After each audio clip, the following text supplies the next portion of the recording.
you're well aware that Deion and well-off media and Deion Sanders Jr. has rigged up the social media ecosystem to assassinate you. Shedeur Sanders could go out there, pull his pants down, and whip all of his offensive linemen with his pecker, and there would be somebody on social media saying, well, they deserved it. He was just trying to motivate them. That's that Deion energy. Deion told him how to do that. That's how you motivate it. There's nothing Shedeur can do that there's not people on social media and there's not people on ESPN and FS1 and on Nightcap. They'll defend anything. They could bust him with 1 million pounds of heroin in the locker room. And that's what the team needed. Let's be honest for a second. And they sensationalize, and I think they get ahead of themselves as far as like anointing Shedeur legendary and putting him in the Hall of Fame in Colorado, which I don't think he earned. But Shaun, hold for 1 second. I want to help you with your point. Your point. You came out of Tulane University, and did you build a draft room on draft night? Did you build a draft room? Well, my dad don't have Deion's bank account. But let me finish for a second, Jason. You have to acknowledge that Bucky did a phenomenal job using well-off media to turn something at the University of Colorado that was irrelevant into a major brand.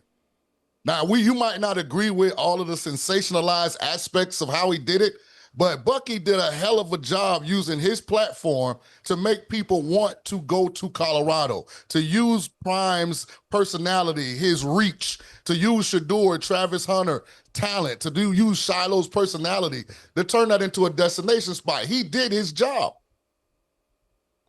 Now, turning Colorado into a destination spot isn't the job. Building a football program that wins consistently is the job. Building Deion's brand and Shedeur's brand, that's an individual thing. Hey, big brother, thank you for doing that. That is great. But in the long run, as you just said, Deion's going to retire at the end of this season. And he's going to retire 3-9 or 4-8. He's 4-8, 9-4, and 3-9 and 4-8 all over again. And I understand people are going to say, oh, it was such a success or blah, blah. If he just had his health, they're going to make but that's a failure based on all the hype. And yes, did they attract Big X the Plug and every other rapper, the Baby and all that? But none of that matters. But two things getting a bunch of rappers from around the country to come in your locker room and spread all that degeneracy. But two things can be true. You can look at his tenure and say he was a failed head coach. You can also look at the tenure and say well-off media might have changed the landscape of how you take a program that's not a big brand and turn it into a desirable. Like both of those things can be true. I'm not sure if Colorado's desirable. It was. They got Jordan Seaton. They got Travis Juju Hunter. Lewis. Who? Juju Lewis. Every we'll transfer wide receiver. And you know what? Y'all the perfect guys. I didn't even plan on doing this, but I think we're going a little overboard with Juju. I like what I saw. But I've seen quarterbacks come hot out the gate against the West Virginia team that's had a struggle this year. I've seen too many quarterbacks come out hot out the gate. I got to see a little bit more from Juju before I'm ready to, because this goes to, again, what took him so long to play? If he's this good, I'm with you. What took him so long to this? We're both with you on that. We're both with you. I think he mismanaged the quarterback spot once Shedeur wasn't there. And I'm not anointing Juju as like a Heisman contender, but I'm talking about they did out-recruit some big-time programs, mostly because of the notoriety that Shedeur got. The marketing deals, the new environment in college football, Jay. Hold for a second, Shaun. NIL matters, exposure matters. Recruit is the wrong word. They outpaid for Juju. Hats off. But that's everybody. Huh? Why? Just Ohio State bought a national title last year. Highest payroll in college football. Texas Tech may buy a Big 12 title this year. Jason, at the end of the day, it's malpractice. It's head coaching malpractice. And that's strictly because he's inexperienced. And that's why you see with the timeouts and the clock management, you have no you. coaches on your sideline like Marshall Falk. I love Marshall, but at the end of the day, he should be running down that sideline telling Deion, here's how many timeouts you have. Let's do it. Somebody needs to be watching that. Warren Sapp, Shaun's teammate, your boy. I mean, at the end of the day, you got no experience going into a house recruiting a student athlete. You have no experience on these guys have no experience. They're gold jacket wearers, but you're malpractice at the coaching level. And that showed by how you managed the quarterback once your son left, who you've only ever experienced as your quarterback. From high school in Dallas to Jackson State to Colorado was one guy, your son. So after that, it showed the inexperience of your head coaching expertise and what you did at the quarterback position. Because to Shaun's point, if you were going to start Staub, the white kid, mid through the season, you never needed to go get the kid out of Liberty in the first place. Who? Caden Slater. Slater. You never need to go get him because you got the 5-star freshman that you need to start playing if that's the case. And Shaun made up a great point before on my show he can allude to. Deion wouldn't have done this with Shador. Of course not. So, Shaun, am I right? You've done some coaching, right? Yes, college and NFL. But weren't you a high school coach too here recently? No, that was a while ago. I was the OC down in my alma mater. Got but you. I coached in South Florida for 4 years. Got you. Okay, great. And so I know JB can relate to this, but the problem I have with Prime is being a head coach and being a coach. It's a humble position. Humility. And Deion and the arrogance. And again, this is where he's getting, and everybody knows I love Warren Sapp. Everybody knows I got a lot of respect for Marshall Falk. But these gold jackets, man, that produces a lot of arrogance. And that's how you get convinced, like, man, kids are going to want to come play for me. Rather than, man, I got to go out here and beat these streets and get these kids. That is my problem with Deion. He thought, man, everybody loves me. I don't need to recruit. They all want to come for me. I got a check to give them. And I'm just, coaching is a position of humility. And he has none, and I think that's undermined the process. I think Shaun has even a deeper point that he said on my show with Matt this morning. He'll tell you, but basically talking about the coaches that are in the room agreeing to everything instead of arguing amongst men and coming up to a final agreement and then going and use that as the plan of attack. Because I think Deion knew by hiring his boys that he knows there won't be no fight back, and the O-line guy won't argue with Shaun King as the OC. Second. Yeah, hold for 1 second, JB. Hold for 1 second, because Shaun knows this better than you and me. But me and Shaun know this for sure. There's no one Warren Sapp won't argue with. Shout out to 9. Shout out to 9-9. Yeah, there's no one. Down what you said. And let me be clear here. Yeah. If you ask me to grade Deion Sanders as a head coach, I don't think he has a passing grade. Ooh. I was simply saying that I think well-off media, for what Bucky's responsible for, has done a tremendous job. That was my point. I'm not defending Deion. I think when you go to a place like Colorado, that the lifeblood of that program is going to be kids that grew up rooting for Colorado. That's going to be your core part of your team. Blood life. To go in and say, I'm getting rid of all y'all, I'm bringing my own luggage, I thought that was short-sighted. I don't think Colorado is a spot you can get enough quality transfers in to redo your roster every year. I think Deion decided not to go on the road and recruit high school kids was a misstep.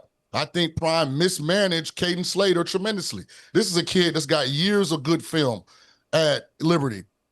And he played an average game against Georgia Tech, not a terrible game. And you criticized him after the game and played another quarterback in week 2. Like, I think he mismanaged a lot of things as the head coach. I simply was saying, I think Bucky and Well-Off Media have done a tremendous job of bringing people inside of Colorado and making that a brand that's recognizable across the country now when it wasn't before. That's what I was saying. Let me ask you guys this, though, Jason, and I just want to piggyback on that. Who is Shaun and you, Jason? Do you not? I think this is now Rick George is stepping away. Rick George coached Darren Hagan, who's one of my best friends in the world, and Darren Cheverini was the interim head coach who's on my show every Monday, who's turned around programs. And he was an OC at Colorado and played there, got drafted by the Browns. I think Rick's stepping away. I know he's been there forever, but he's also like, I got to go.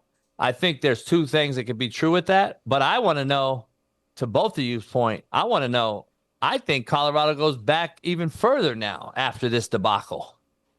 You retired guys' jerseys that never should have been. Rick George now wants no part of that, obviously. That's why I think he's halfway out. And the other side of it is, and that's coming from great alum, Cordell Stewart, Darian Hagan, Chad Brown, and everybody else. And then on the other side is when Deion does leave to Shaun, let's say he does leave like Shaun says, what are they going to do? There's no recovering from this. The amount of money you got to pay, that you have paid and got to pay, the amount of money you will not get again because of what Shaun said, well-off media and selling out spring football games and all the things that Deion brings as a brand, which, let's be honest, this was Coach Prime University. It wasn't Colorado. So now you got to reculture Colorado again in Boulder as the Buffaloes, not Prime University. You're going to be another 3-4 years down the road before you get back to being even decent in a conference that's not really that strong. Let's just be honest. So I think you're going to take a step back here at Colorado once Deion leaves. And that will all be framed as they've lost the great Deion Sanders, and it's hard to replace a legend like Deion. You never want to replace a legend. You want to be the coach after the legend. That's how it's all going to be framed. But Shaun, I'll let you respond. I think at the end of the day, Deion showed what's possible at the University of Colorado in modern day football. If you market it the right way, you can create enthusiasm, and you can turn Colorado into a spot that the national media will gravitate to for reasons that you will have to change. It'll have to be because of success now, not because of branding, but he showed it is possible. And I don't think Deion's tenure at Colorado is going to be looked at as being successful on the field. But they did have a Heisman Trophy winner. But there are a whole lot of people in this country that stayed up late to watch Colorado games that never did it before while Prime was the head coach there. You can't argue with that impact. I just think we got to get away from celebrity hires. We got to get away from celebrity hires, Jason. I'm just telling you. I'm not with it because these guys that are getting jobs, and I love Michael Vick, but damn. Like, we keep hiring Deshaun Jackson, but damn. Jackson's winning at Delaware State. Yeah, I know, but this is the thing. Like, is he going to win? See, that's the problem. We hire guys that were former players that were so great, and these two, Eddie George doing a good job. He's getting it figured out, and I was helping Eddie along the way while he took over. Originally, his first job, he didn't even want to coach. Called me for recruiting advice all the time, and got Jeff Fisher in there, his mentor, and he's figuring it out. But guess what? There's not a lot of guys that go from playing to coaching without ever being a grad assistant, a grunt, a guy that understands the game, and then he'll leave like this, and nobody will say nothing. But you've really deteriorated that program in totality. Now it steps back 3 or 4 years because what they did in that 1 or 2 years. Now I got to find a real coach. We're just hiring celebrities right now, and that's what the fad is. That's the fad. Let's be honest. It sickens me as a real organic coach that understands what it takes from the bottom up, hiring staff, recruiting, culture building, building men. All that is now, to Shaun's point, give me a bag, come here, and then when that bag dissipates, I'm out. I'm at school number 2, and then I'm at school 3, and then I'm at school 4, and my diploma reads LSU, Georgia, Florida State. It's ridiculous. There's no more building of men anymore, and I think this is what the problem is. We're hiring faces and figureheads. Shaun, you're a former NFL quarterback. I would imagine, and you've done some coaching, I imagine you got to be rooting for these guys because maybe it'll create an opportunity for yourself. 100%. And the NBA makes a living at hiring former players as assistants immediately when they retire. Products garbage. Players don't play hard. Maybe that's part of the problem. They've hired too many former players. maybe, but the NBA does it. JJ Redick went from That's what no I'm saying. coaching experience, right? Yeah, The head coach product's of the no Lakers. good. The NBA product's at an all-time low. It's garbage. I don't know all time. It's a little better than it was 4 or 5 years ago when they were load managing at a high level. I mean, you're getting some authentic NBA basketball back out there if you really watch it. But I actually, and one of the reasons I've been like, I don't know how much you followed me over the last couple of years. After you, like, I've been a linchpin for attacks from supporters of everything that has happened at Colorado. Like, I've been very vocal about things that Deion has done that I disagree with. Yeah. Yes, very, very vocal about Shedeur trying to live up to being his dad. I've even broken it down as Deion was a cornerback. I played against Deion. I could eliminate Deion from the game by simply saying, I'm not throwing the ball over there. So he had to be braggadocious. He had to be bigger than life in order to create a brand at that position. I've always said Shedeur plays quarterback. I hate the annex. I hate the watch. I hate all the jury. I hate all that stuff because he's good enough just to go play quarterback and ascertain the same level of love. And so don't think that I'm a stance for them. I'm simply saying the well-off media's done a great job. I wish Deion had done some things different. I hate the fact that he kind of bullied the local media in Colorado. Like, there are a lot of things that happen there that as a coach that I disagree with. Shaun, look, I can't do nothing but give you credit because, one, you brought out the best in JB. And so, you know, this is JB's clearly his best performance ever on the show. So, you know, you're very additive. And so I think it's my worst performance here. You iron sharpens iron. Yeah, you make the players around you better. You know, JB may never be asked to be on this show again without you.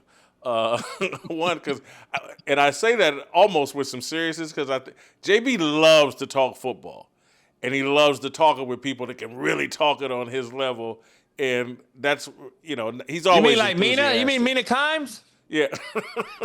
Why won't he leave this woman alone? Please tell me this, Jason. But, Shaun, let me keep it real. And I haven't said this publicly, but you forced me to now. Clear as day, JB wants a piece of that. He got a crush. Absolutely. Absolutely. He's got a crush. Hey, there's no other explanation. Jay says she's too thin for me. I'm convinced he's got like a locker somewhere around here that's got like her high school yearbook picture, like a college graduation picture. Like he's infatuated with this woman. I told him, leave this woman alone. Hey, Jason, shout out to Patrick Surtain, best corner in football, who came out and basically, you know, proved I was right the whole time. And there's a video out there. Shout out to him and showing that quarters coverage is the deep ball defender. So shout out to him. And is happily married, JB. Happily married. Quit trying to get her attention. Go after Molly Karam. She's available if she's jobless. She could use a take charge man right now. Sean's girl. By the way, Shaun calls Smitty now the driver because Smitty drove Joy Taylor to Acho's house.